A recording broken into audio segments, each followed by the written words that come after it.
Hello and welcome to the A&L Good Body Soundbite series. My name is Patrick Brandt and I am a partner in our Financial Regulation and Investigations group.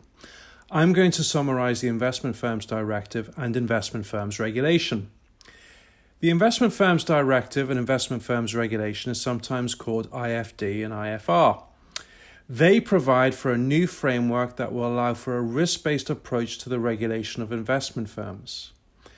Once implemented, higher impact firms will be subject to more intensive regulation, and firms with a lesser risk profile will be subject to proportionately less. IFD and IFR classify firms in relation to their systemic importance, and there will be a separate regulatory approach for each class of firm. The most significant firms will be authorized as credit institutions and be regulated as such. For the remaining investment firms, capital requirements will be calculated in a bespoke way according to a range of so-called K factors, which look at risk to clients, risk to the market, and risk to the firm. There are 4 classes of investment firm under the Investment Firms Directive. The most systemically important are Class 1 firms, and these firms will require authorization as credit institutions and will be subject to the same rules on capital requirements as banks currently are.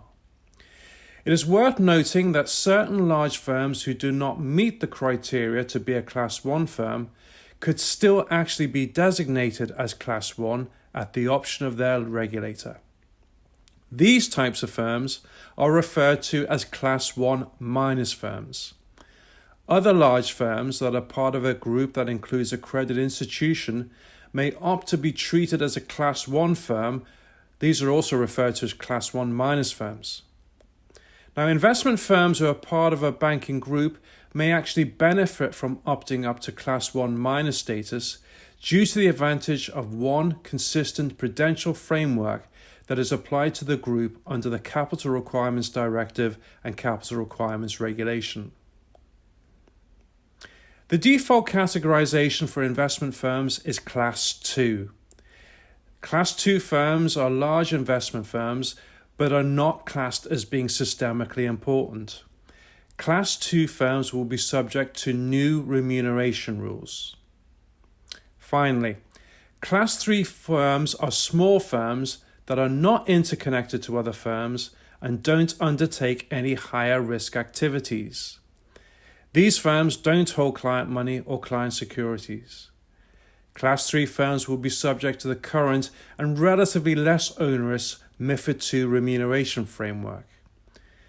Similar to Class 2 firms, the capital requirements for Class 3 firms will be calculated in a bespoke way to address each firm's risk profile. All investment firms will be impacted to varying degrees and will need to prepare for IFD-IFR implementation in June 2021. I hope you found this summary helpful. I can be reached at pbrandt@algoodbody.com. Also, our dedicated IFD-IFR hub is available at algoodbody.com. Thank you very much.